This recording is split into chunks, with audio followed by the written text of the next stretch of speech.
사도신경으로 신앙 고백함으로 수요 예배 드리도록 하겠습니다. 전능하사 천지를 만드신 하나님 아버지를 내가 믿사오며 그 외아들 우리 주 예수 그리스도를 믿사오니 이는 성령으로 잉태하사 동정녀 마리아에게 나시고 본디오 빌라도에게 고난을 받으사 십자가에 못 박혀 죽으시고 장사한 지 사흘 만에 죽은 자 가운데서 다시 살아나시며 하늘에 오르사 전능하신 하나님 우편에 앉아 계시다가 저리로서 산자와 죽은 자를 심판하러 오시리라. 성령을 믿사오며 거룩한 공예와 성도가 서로 교통하는 것과 죄를 사하여 주시는 것과 몸이 다시 사는 것과 영원히 사는 것을 믿사옵나이다. 아멘. 찬송가 352장입니다. 찬송가 352장 찬양하겠습니다. 십자가 군병들아 주 위에 일어나 기들고 앞서 나가 담대히 싸우라.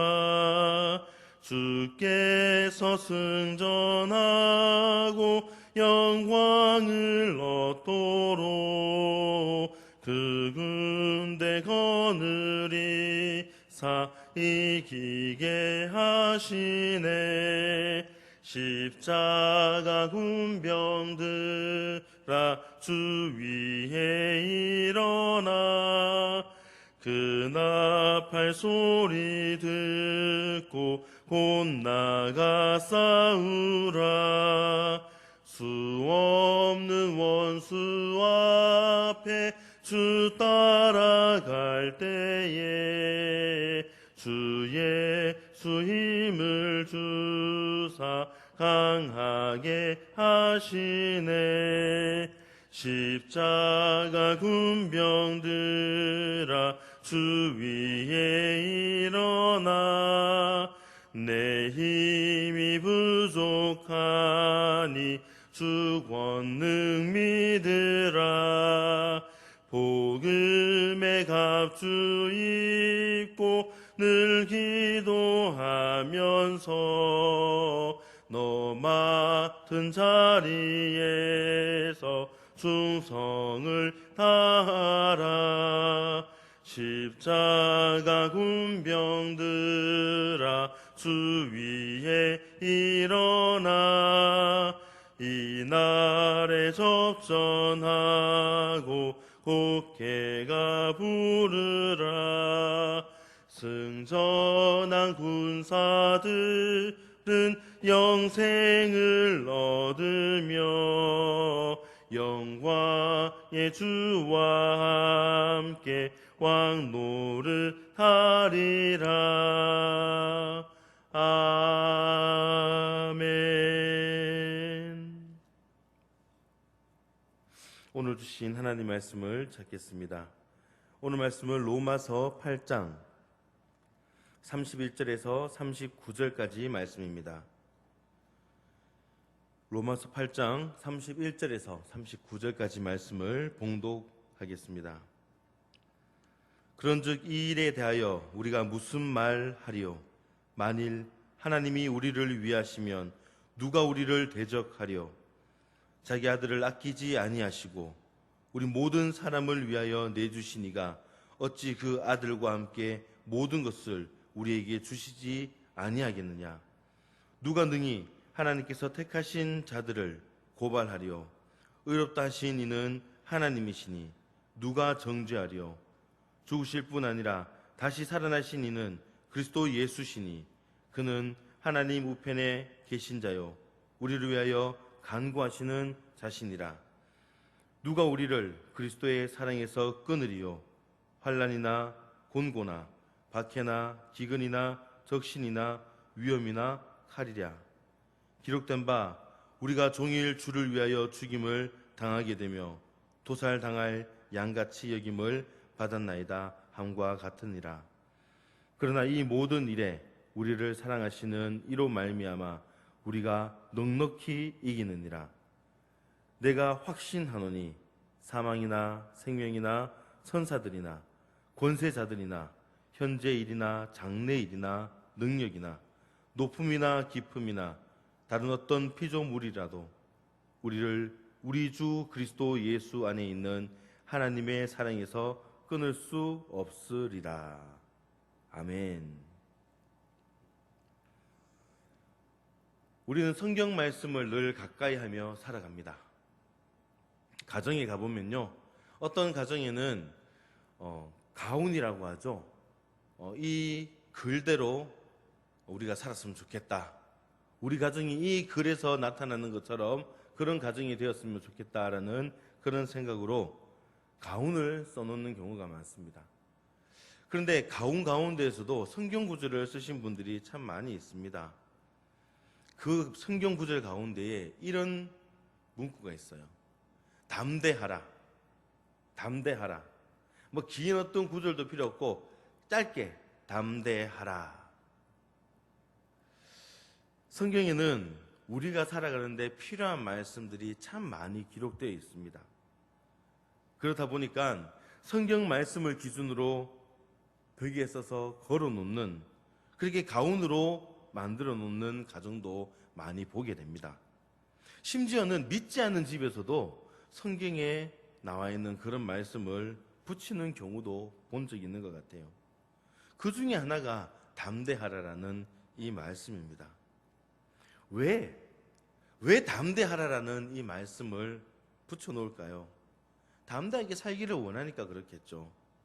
그런데 우리가 어떤 상황에 있을 때마다 늘 담대하며 살아가고 있습니까?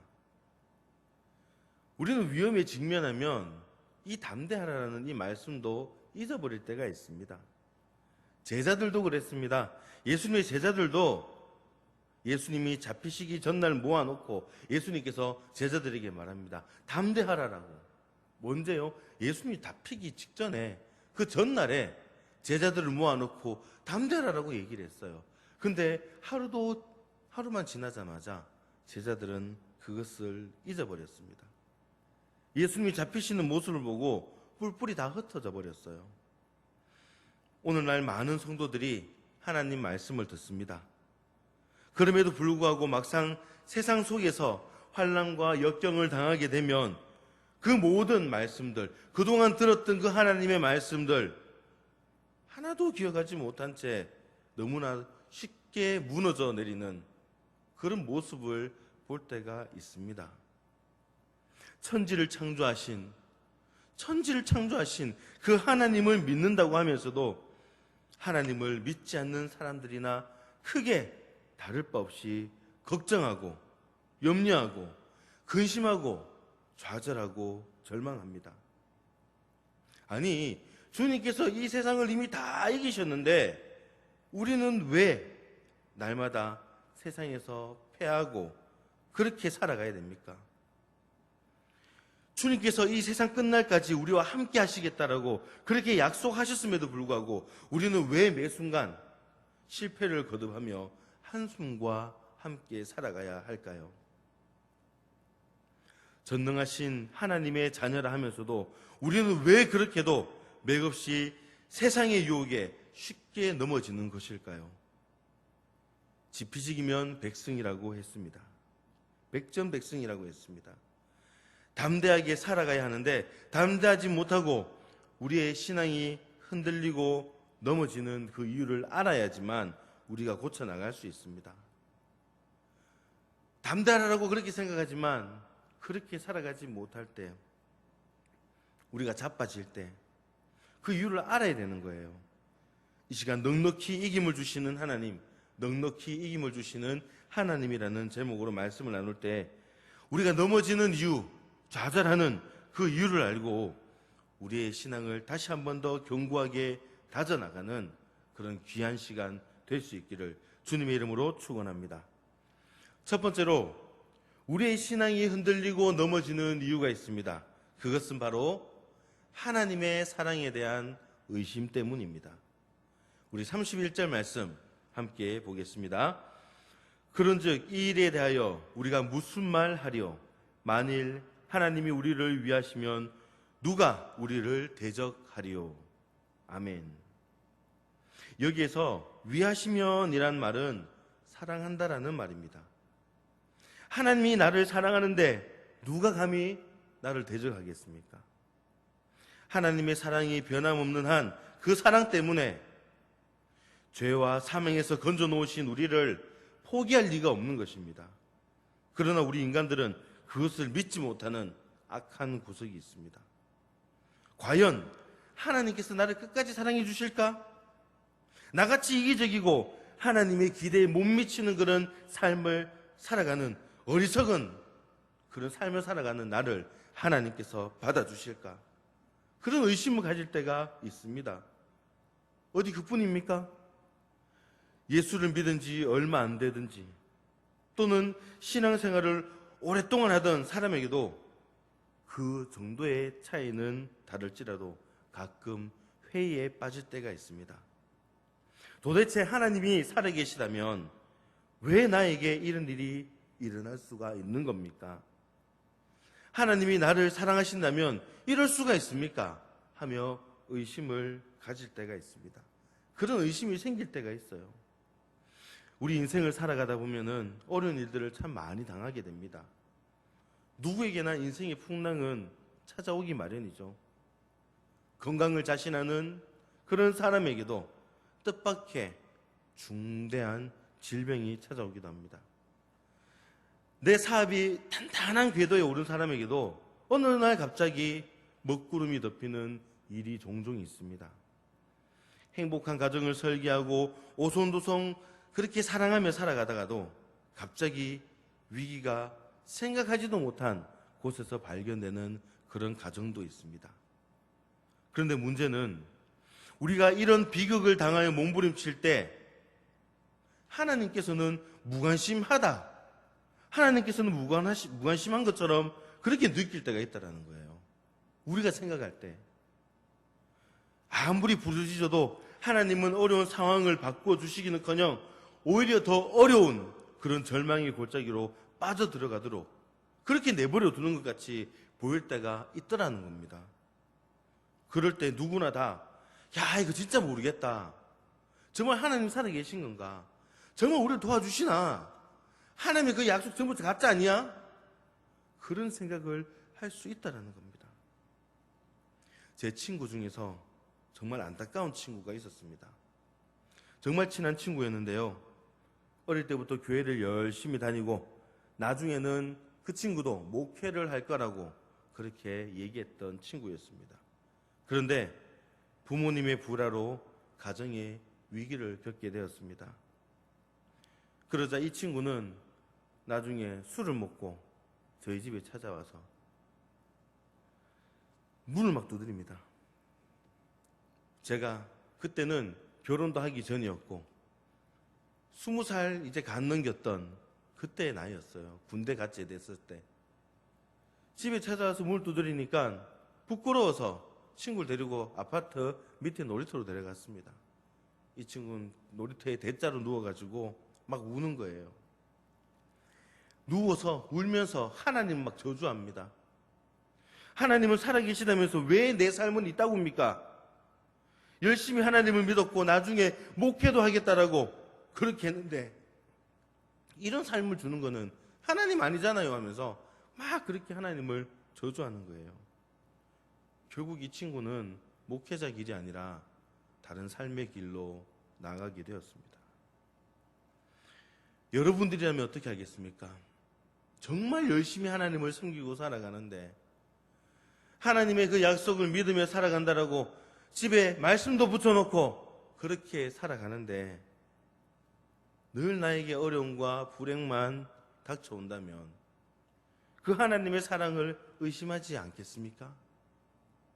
그러나 32절 말씀을 보십시오. 함께 읽겠습니다. 32절 말씀입니다. 자기 아들을 아끼지 아니하시고 우리 모든 사람을 위하여 내주시니가 어찌 그 아들과 함께 모든 것을 우리에게 주시지 아니하겠느냐. 아멘. 바울은 완벽한 논리를 가지고 마귀가 아무리 유혹을 해도 하나님의 사랑을 절대 의심해서는 안 된다라고 그렇게 말하고 있습니다. 여러분 생각해 보십시오. 예수님을 십자가에 못 박은 자는 누굽니까? 예수님을 십자가에 못 박은 자가 누구예요? 더 정확히 말하면 예수님을 십자가에 못 박은 사람은 본디오 빌라도와 군중과 병정들이었습니다. 하지만 예수님을 정말로 십자가에 못 박게 한 자는 바로 하나님이십니다. 하나님 자신이에요. 그렇게 아끼던 독생자를 십자가에 내어 놓으신 분이 바로 하나님이십니다. 예수님을 채찍에 맞게 하고 수모를 당하게 하고 죽게 하신 분이 하나님 자신이었습니다. 그런 엄청난 희생을 치르고 우리를 구원의 자녀로 삼으셨습니다. 이것이 우리를 향한 하나님의 사랑입니다. 갑자기 폭우가 쏟아져 내릴 때 밖에 나가보신 분들 다 아시죠? 이번에 큰 비가 많이 내렸는데요.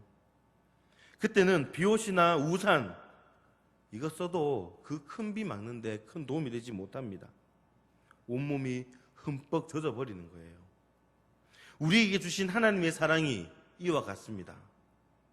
하나님은 우리가 아무리 안 맞으려고 발버둥 쳐도 안 맞을 수가 없고 아무리 거부하려고 해도 거부할 수 없을 만큼 넘치도록 우리에게 사랑을 부어주시는 분이십니다. 그 아들 독생자를 우리에게 주실 만큼 말이죠. 여러분, 하나님께서 왜 나 같은 것을 내가 무엇이기에 이렇게 사랑하신단 말입니까? 하나님이 예수님을 십자가에 못 박으시고 그 대신 나를 끌어안으셨다라는 것에 대해서 여러분들 이해가 됩니까? 무엇이 아쉬워서 그렇게 하셨을까요? 여러분들은 때때로 주님을 잊어버리기도 하고 때로는 원망하기도 하고 부정하기도 하며 심지어 주님을 배신하는 그런 일도 있었지만 하나님은 단 한 번도 우리를 실망시키지 않으십니다. 독생자까지 내어놓으신 그 하나님께서 우리에게 무언들 못하실 것이 있겠습니까? 그러므로 우리는 우리를 넘어뜨리려는 그 의심들이 지금도 내 주위를 맴돌고 있다면 이제는 과감히 그 의심을 버리시기를 소망합니다. 그리고 아들까지 내어주신 그 주님의 사랑에 감사하는 저와 여러분들 될 수 있기를 소망합니다. 두 번째입니다. 우리의 신앙이 흔들리고 넘어지는 그 이유는 바로 죄책감 때문입니다. 우리의 신앙이 충만하다가도 구원의 감격, 구원의 그 기쁨을 상실하는 것은 죄의 문제 때문입니다. 이 죄는 우리의 영혼을 병들게 만들고 하나님과의 그 관계를 점점 멀어지게 만듭니다. 뭡니까? 죄책감요. 본의 아니게 한두 가지 죄를 짓게 되면은 용서받았다, 구원받았다 하는 그 말이 믿어지지 않을 정도로 흔들리게 됩니다. 여러분 생각해 보십시오. 우리 사람들 가운데 죄 짓지 않는 사람이 어디 있습니까? 다 죄를 지어요. 그리고 우리는 예수님 믿음으로 구원받고 또 의롭다함을 그렇게 받지 않습니까? 그런 삶을 살아가던 우리가 때로는 이런저런 또 다른 죄를 짓게 되었을 때에 죄책감에 빠지게 되는 것입니다. 마귀는 우리의 이러한 약함을 지렛대 삼아서 야, 이러고도 하나님의 자녀라고 그러냐? 그런 위선이 어딨냐? 그렇게 침을 튀기면서 우리를 정죄하려고 달려듭니다. 이거는 우리가 생각할 때에도 사실이기 때문에 사실이지 않습니까? 변명할 여지가 없는 거예요. 이 죄책감 때문에 우리는 두려움이 따르는 겁니다. 하나님께서 가인에게 말씀하셨듯이 네가 선을 행하였으면 어찌 낯을 들지 못하겠느냐, 이 말이죠. 우리 마음에 두려움이 있습니다. 그런데 오늘 본문 33절과 34절 말씀을 보시기 바랍니다. 누가 능히 하나님께서 택한 자들을 고발하리요? 의롭다 하신 이는 하나님이시니 누가 정죄하리요? 죽으실 뿐 아니라 다시 살아나신 이는 예수 그리스도이니 그는 하나님 우편에 계신 자요 우리를 위하여 강구하시는 자신이라. 아멘. 무슨 말씀입니까? 이건 내가 죄를 지어도 괜찮다라는 그런 말인가요? 아무렇게 막 살아도 하나님의 자녀는 빽이 든든하니까 아무 상관이 없다라는 그 말인가요? 그것이 아닙니다. 우리가 아무리 은혜를 받고 성령의 은사를 맛보고 살아도 육신의 욕심에 이끌려 죄에 빠질 수가 있습니다. 늘 성령 충만으로 살아갈 수는 없잖아요. 물론 성령 충만을 간구해야 되지만 그때마다 부족한 내 모습 보며 흔들리지 말고 시종일관 예수님에게만 우리의 시선을 집중하라는 겁니다. 흔들릴 때도 있고 넘어질 때도 있지만 그때마다 그런 것만 바라보지 말고 예수님에게만 우리가 집중해야 된다는 거, 그것을 말씀하고 있습니다. 예수님은 우리를 위해서 간구하시되 회개의 영을 부어주셔서 우리로 하여금 죄의 자리에서 일어나게 하시고 또 주님의 보혈로 우리를 씻겨주시고 정결케 하십니다. 다윗을 생각해 보시기 바랍니다. 그의 죄 가운데에 기억할 만한 죄가 무엇이 있습니까? 바로 우리아의 아내 밧세바를 범했고 그 사실을 숨기기 위해 우리아를 죽인 것이었습니다. 그러나 나단 선지자 나단이 와서 그 죄를 말했을 때 다윗은 그대로 무릎을 꿇게 되었습니다. 다윗의 참회록을 보면 계속되는 그 많은 회개의 말들 가운데에 밧세바를 원망하였거나 책망하는 이야기가 전혀 없습니다.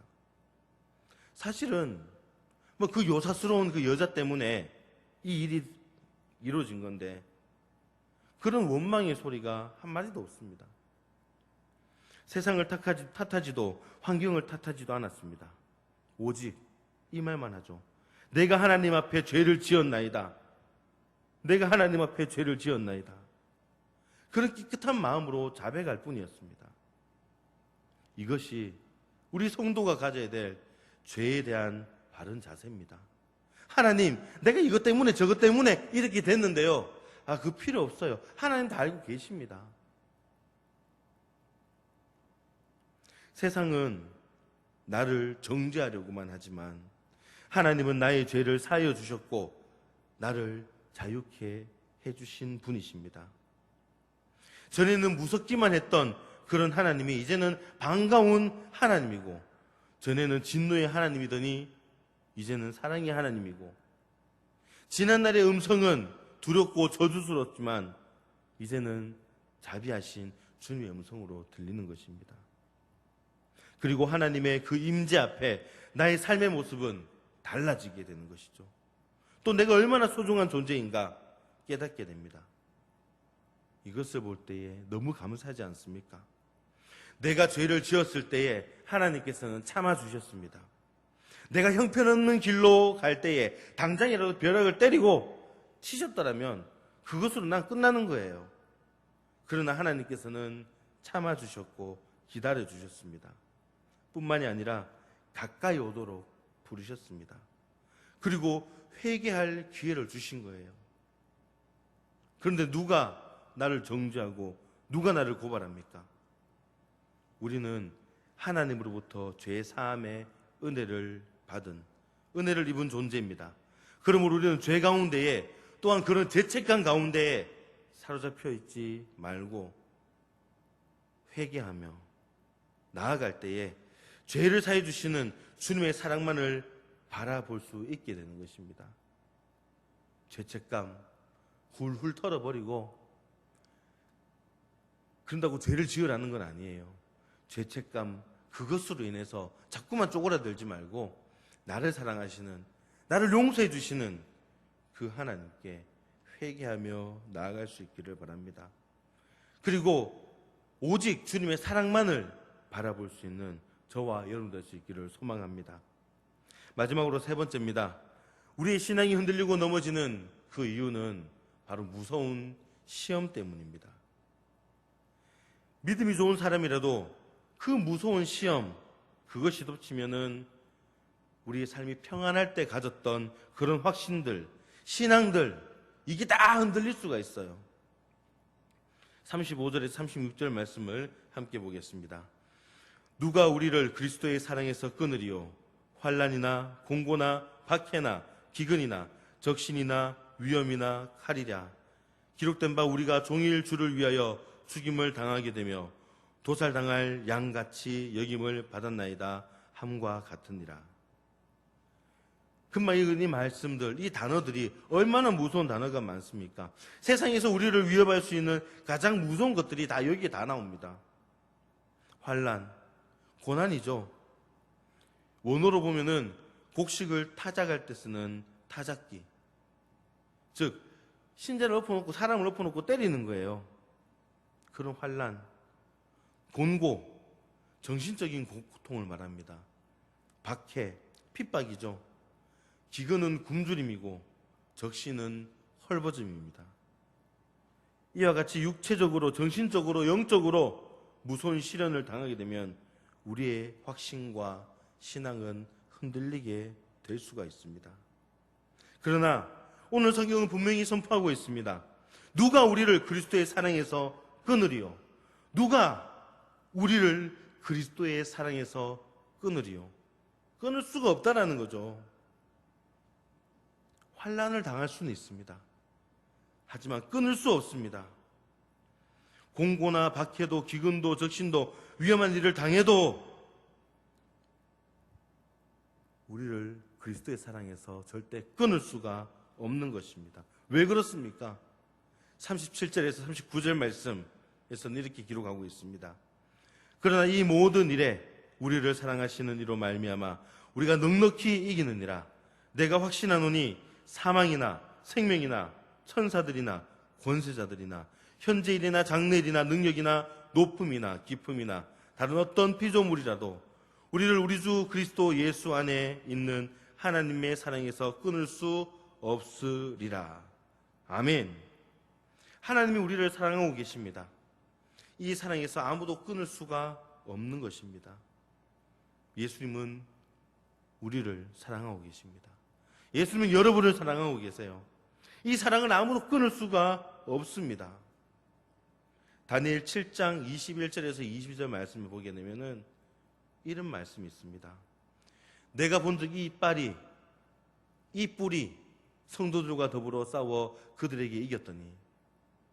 이 뿔이라는 것 대적자입니다. 성도들과 싸워가지고 어떻게 됐습니까? 성도가 이긴 게 아니에요. 이 뿔이 이겼습니다. 하지만 옛적부터 계신 그 하나님께서 성도들의 원한을 풀어주시고 승리케 하셨습니다. 하나님의 때와 방법으로 승리하도록 해주신 거예요. 마귀는 하나님이 우리를 사랑하지 못하도록, 우리가 주님을 사랑하지 못하도록 얼마나 그렇게 방해하는지 몰라요. 예수님께서 이 땅에 탄생하시지 못하도록 사탄은 방해를 했습니다. 그 많은 요관문을 닫아다 버렸어요. 헤롯을 동원하여서 아기 예수를 죽이도록 그렇게 했습니다. 베드로를 동원하여서 예수님께서 십자가의 그 사랑을 보여주시려고 할 때에 잡히시지 못하도록 십자가를 가로막게 해버렸습니다. 가룟 유다를 동원하여서 예수님을 팔도록 했습니다. 마귀는 예수님을 십자가에 못 박을 때에 영원한 승자는 자기 것이라고, 영원한 승리는 자기 것이라고 쾌재를 불렀지만 예수는 십자가에서 사탄의 권세를 부서뜨려 주셨습니다. 예수님은 결코 무덤에 갇히지 않았습니다. 부활하셨습니다. 승천하셨습니다. 무덤이 예수님을 가두지 못했습니다. 예수님은 영원히 승리한 분이셨습니다. 주님은 저와 여러분들을 사랑하십니다. 하나님이 우리와 함께 계십니다. 그렇기 때문에 우리는 이길 거예요. 반드시 이깁니다. 그것도 넉넉히 이길 것입니다. 우리를 구원하신 하나님의 사랑은 절대로 실패하는 법이 없는 것입니다. 나는 비틀거리고 나는 쓰러진다 할지라도 우리를 일으켜 주시는 그 하나님의 손에는 결코 실패가 없습니다. 반드시 일어나고 말 것입니다. 무서운 죄악에 빠졌다 할지라도 예수님은 우리를 구원해 주시는 분이십니다. 아무도 우리를 막을 자가 없습니다. 우리를 이길 자가 없습니다. 이런 하나님의 사랑을 아십시오. 우리를 사랑하신 이로 말미암아 예수님의 사랑의 힘 때문에 우리는 넉넉히 이긴다는 것입니다. 결코 내가 가지고 있는 내 생각, 내 능력, 나의 것으로 인해서 내가 이기는 것이 아니라 하나님으로 인하여서, 예수 그리스도로 인하여서 우리는 승리하게 되는 것입니다. 이 약속의 말씀을 붙잡고 오늘 힘든 가운데, 어려운 가운데 삶을 살아가지만 그래도 우리 손 붙잡고 가시는 그 주님을 바라보며 당당하게 나아갈 수 있는 저와 여러분들 될 수 있기를 주님의 이름으로 축원합니다. 기도하겠습니다. 사랑과 은혜가 풍성하신 하나님 아버지, 감사합니다. 우리는 늘 힘든 가운데 살아가고 있지만 늘 이김을 주시는 하나님을 바라보게 됩니다. 그것도 넉넉하게 이길 수 있는 그 이김을 허락하시는 그 하나님을 바라봅니다. 우리는 늘 하나님에 대한 사랑에 대해서 의심할 때가 있고, 또 우리의 죄책감으로 인해서 우리의 신앙이 넘어질 때도 있습니다. 우리에게 주어진 여러 가지 어려움 때문에 넘어질 때도 있습니다. 하지만 그 모든 것들 다 털어내버리고 정말 우리를 사랑하시는 그 하나님만 바라볼 수 있는 우리의 삶이 되게 하여 주시옵소서. 어차피 우리의 삶은 내 힘으로, 내 능력으로 살아가는 것이 아니었습니다. 하나님의 은혜로, 하나님의 능력으로 우리는 살아갑니다. 내 힘으로, 내 것으로 앞세울 때 우리는 패배밖에 없었습니다. 하지만 하나님을 앞세울 때에 넉넉하게 이김을 주시는 그 하나님을 우리는 기억하오니 그 약속의 하나님 말씀 붙잡고 오늘 살아갈 수 있도록 은혜를 베풀어 주시옵소서. 어려운 가운데 주님의 그 말씀 붙들고 당당하게 살아갈 수 있는 우리의 삶이 되도록 주님 인도하여 주시옵소서. 감사드리며 걸어가신 예수님의 이름으로 기도하옵나이다. 아멘. 축도합니다. 지금은 교회 머리가 되시는 우리 구주 예수 그리스도의 은혜와 하나님의 크고 놀라우신 사랑하심과 성령님의 감동, 교통하심이 우리의 삶 가운데, 넘어지는 그런 삶 가운데 이김을 주시는, 넉넉히 이김을 주시는 그 하나님을 의지하며 따르기를 소망하는, 사랑하는 우리 주의 백성들 위해, 그 모든 삶 위에 이제부터 영원토록 함께 있을지어다. 아멘.